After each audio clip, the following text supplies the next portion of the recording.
In this episode, we begin by building a clear picture of what network security controls really are and why they matter so much in the world of auditing and information protection. A network is the system that allows devices, applications, and people to communicate. So whenever an organization sends data from one place to another, it is depending on that network to work safely and reliably. Network security controls are the safeguards that help protect that communication from misuse, disruption, unauthorized access, and hidden weaknesses that attackers may try to exploit. For someone preparing for the Certified Information Systems Auditor (CISA) exam, this topic matters because auditors are often asked to judge whether an organization's controls are designed well, working as intended, and aligned with business needs. That means you do not need to become a network engineer to understand this subject, but you do need to see how controls fit into the bigger picture of risk, governance, reliability, and trust. Once that idea clicks, the rest of the topic becomes much easier to understand because every control can be viewed as an answer to a basic question. What are we protecting, from whom, and how well? Before we continue, a quick note. This audio course is a companion to our course companion books. The first book is about the exam and provides detailed information on how to pass it best. The second book is a Kindle-only ebook that contains 1,000 flashcards that can be used on your mobile device or Kindle. Check them both out at cyberauthor.me in the Bare Metal Study Guide series. At a basic level, network security is about controlling movement, visibility, and trust. Movement refers to how data travels between systems, users, and services. Visibility refers to whether the organization can actually see what is happening on the network, including normal behavior and suspicious behavior. Trust refers to the assumptions the organization makes about users, devices, systems, and connections. If too much is trusted without verification, the network becomes easy to abuse. If nothing is trusted and everything is blocked, the business may stop working. Good controls create balance by allowing legitimate activity while reducing the chance of misuse. This is why network security is not simply about blocking threats at the edge of the environment. It also involves deciding who should be able to connect, which systems should talk to each other, what kinds of traffic should be allowed, and how unusual activity will be noticed. A strong auditor learns to think in terms of control purpose, not just control names, because a firewall, a monitoring tool, and a network access rule all exist to manage risk in different but connected ways. One of the most important ideas in this area is defense in depth. That phrase means an organization should not rely on a single control to protect critical systems or sensitive data. If one safeguard fails, another should still reduce the chance of harm. Think of it like protecting a valuable building with fences, locked doors, cameras, visitor logs, and guards instead of trusting only one lock on the front entrance. In a network, the same principle applies. An organization may use access restrictions, filtering rules, secure configuration standards, monitoring, authentication checks, and traffic inspection together so that no single weakness leads directly to a major breach.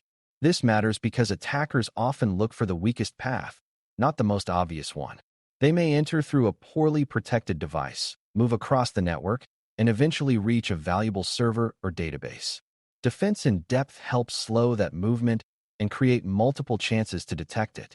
From an audit point of view, this principle is useful because it reminds you to ask whether controls overlap in a sensible way or whether the environment depends too heavily on one barrier that could fail. Another core concept is that network controls can serve different purposes even when they appear similar on the surface. Some controls are preventive, meaning they try to stop a problem before it happens. Others are detective, meaning they help identify that a problem is occurring or has already occurred. Some are corrective, meaning they support recovery, containment, or return to normal operation after an event. A rule that blocks unauthorized traffic is preventive. A monitoring system that alerts the team to unusual traffic patterns is detective. A process that isolates a compromised segment and restores service is corrective. Best practice usually means combining these purposes rather than favoring only one. An organization that focuses only on prevention may miss signs that a control is failing. An organization that only detects problems but cannot respond quickly still carries major risk. CISA students should keep this balance in mind because exam questions often test whether a control merely exists or whether it actually supports the broader control environment. A network can look secure on paper and still perform poorly if the organization has weak detection, slow response, or no clear recovery process when something goes wrong. Segmentation is one of the most powerful and widely discussed network security practices because it limits how far access can spread. Instead of allowing every device and system to communicate freely with every other device and system, segmentation breaks the network into smaller zones based on function, sensitivity, or business need. This reduces the attack surface and makes it harder for a threat to move laterally. For example, a public-facing web server should not necessarily have the same access as a payroll database or an employee workstation. By creating boundaries between those environments, the organization makes it more difficult for a compromise in one area to affect everything else. This approach also helps with performance, compliance, and operational clarity because teams can define more precise rules for different parts of the environment. A common beginner misconception is that segmentation is only for very large enterprises with complex infrastructure. In reality, the principle applies to organizations of many sizes. Any environment benefits from separating critical assets from less sensitive systems. From an audit perspective, segmentation is not just about the presence of boundaries, but about whether those boundaries are designed according to risk and enforced consistently over time. Closely related to segmentation is the idea of least privilege, which means giving users, systems, and devices only the access they need to perform their intended role and nothing more. On a network, least privilege affects who can connect, which paths are open, and what services are available between systems. If a user in a basic office role can reach highly sensitive administrative systems without a valid business reason, that is a weakness. If a device can communicate broadly across the environment, even though it only needs access to one application, that also increases risk. Least privilege reduces opportunities for both accidental misuse and deliberate abuse. It also makes unusual activity easier to notice because normal behavior is more clearly defined. Best practice is not just to set access rules once and forget them. Access needs change as roles, projects, and technologies change. An auditor therefore looks for governance around access decisions, periodic review, documentation of approval, and removal of unnecessary permissions. The principle is simple, but the discipline required to maintain it is where many organizations struggle. Security failures often happen not because there were no rules, but because old access was allowed to remain long after the original reason disappeared. When many beginners picture network security, they immediately think about the perimeter, and that is understandable because organizations often place major controls where internal systems connect to the outside world. Perimeter defenses still matter, but they are only part of the story.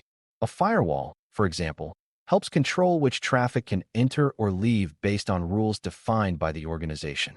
It can reduce exposure to unnecessary services and limit communication to approved paths. Other perimeter-oriented controls may inspect traffic, block unwanted content, or route activity through controlled gateways. These controls are valuable because they establish the first layer of screening between trusted and untrusted networks. At the same time, best practice avoids assuming that everything inside the perimeter is automatically safe. Modern environments include remote workers, cloud services, third-party connections, and mobile devices, which means the old idea of a hard outer shell and a safe interior no longer matches reality very well. Auditors therefore pay attention to whether perimeter controls exist, but also whether the organization has adapted its control model to more distributed ways of working and connecting. Visibility becomes even more important once you accept that no barrier is perfect.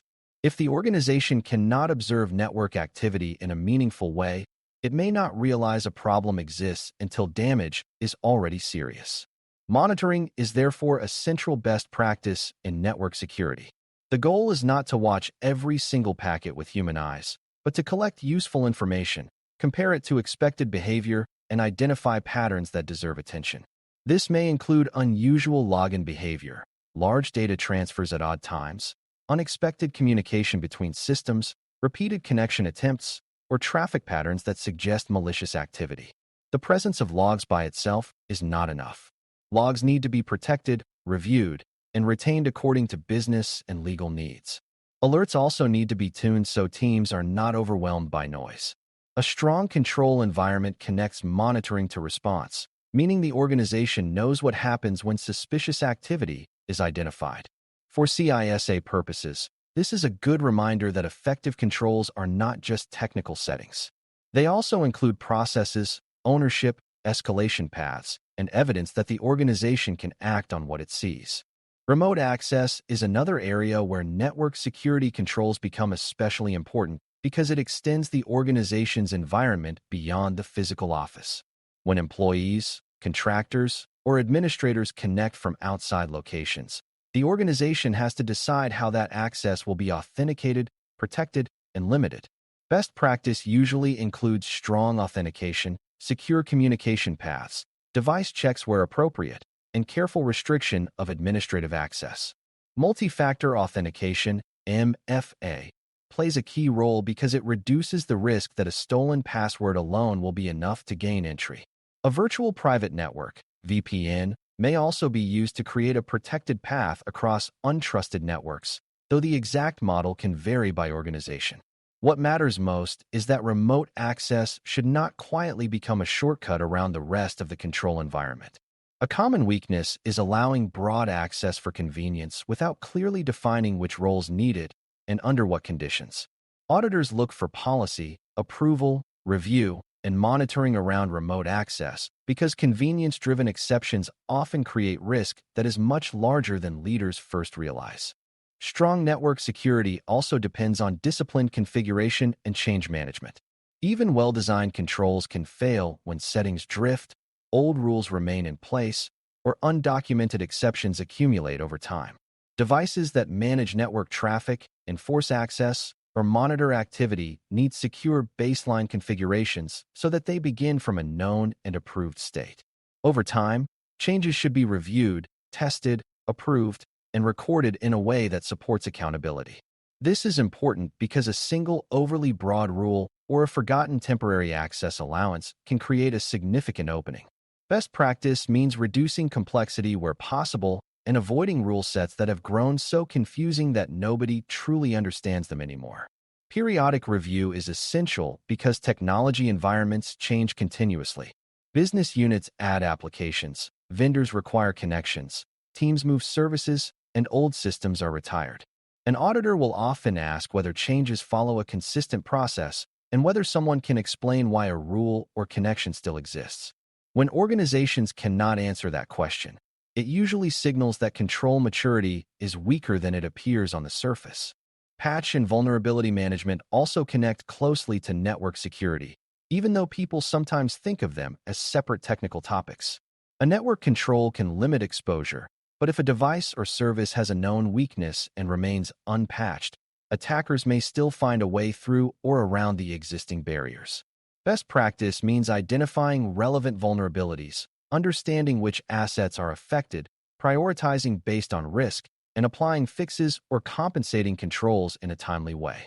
This process becomes especially important for systems that sit in sensitive network locations or provide broad access to other resources. Not every patch can be applied instantly, especially in environments with uptime constraints or legacy systems, but delays should be understood and managed rather than ignored. From an audit standpoint, the question is not whether every system is perfect. The better question is whether the organization has a repeatable, risk-based process for discovering weaknesses and reducing exposure. A mature environment connects vulnerability information to asset criticality, business impact, and network placement so that the most dangerous gaps receive attention first instead of being lost in a pile of technical detail.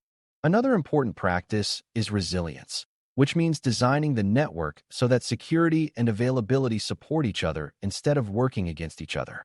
Some learners assume security always means adding restrictions, but a network that becomes unusable during routine operations is not well controlled. Best practice includes redundancy where needed, protected management processes, incident response preparation, and the ability to isolate problems without shutting down the whole business. For example, if malicious traffic appears in one network segment, The organization should ideally be able to contain that area while keeping essential services available elsewhere. Resilience also depends on people understanding their roles during disruptions. A beautifully designed control on paper has limited value if nobody knows how to respond when alerts begin to fire or systems behave unexpectedly. Auditors therefore look beyond technology and into preparedness, testing, and communication. They want to see whether the organization can maintain operations, protect critical services, and recover in a controlled way. Security is not only about stopping bad events. It is also about limiting harm when prevention does not work perfectly, which is a realistic assumption in every modern environment. As you study this topic, it helps to clear away a few common misconceptions that often confuse beginners. One misconception is that buying a well-known security product automatically creates strong network security. In reality, tools only support security when they are configured well, monitored properly, and integrated into a broader control framework. Another misconception is that internal traffic is naturally trustworthy while external traffic is dangerous. Many major incidents involve misuse of internal access, compromised employee accounts, or movement between systems after an initial breach. A third misconception is that best practice is always the most restrictive possible setting. Good security is actually risk-based, meaning it should protect what matters most without breaking legitimate business activity. An auditor must constantly balance control strength with business purpose. That is why context matters so much. The same rule may be sensible in one environment and excessive in another. When you think like an auditor, you are not just asking whether a control sounds strong. You are asking whether it is appropriate, effective, sustainable, and aligned with the organization's real risks. From the CISA point of view, network security controls are not examined only as isolated technical items. They are evaluated as part of governance, risk management, operations, and assurance. An auditor may review whether controls are documented in policy, whether responsibilities are clearly assigned, whether logs are reviewed, whether exceptions are approved, whether segmentation matches data sensitivity, and whether changes are tested before they are moved into production. Evidence matters greatly here. It is one thing for a manager to say the network is secure, and another thing entirely to show records of access reviews, incident handling, rule reviews, monitoring reports, vulnerability remediation, and control testing. This is why beginners should learn to connect technical ideas to audit evidence from the start. A firewall rule is not just a rule. It is also a governance decision, an operational dependency, a risk treatment, and a piece of evidence that can be reviewed for design and effectiveness.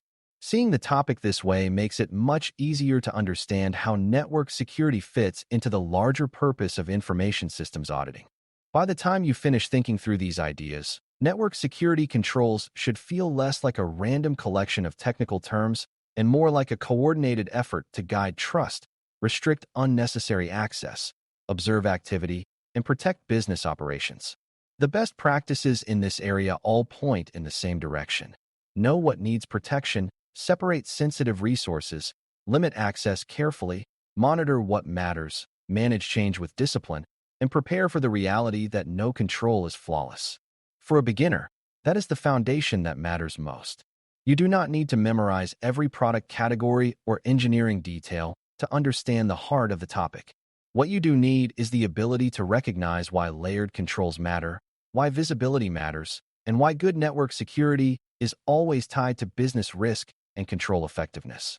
That mindset will serve you well throughout CISA studies because it turns security from a collection of tools into a practical system of protection, accountability, and informed decision-making across the organization.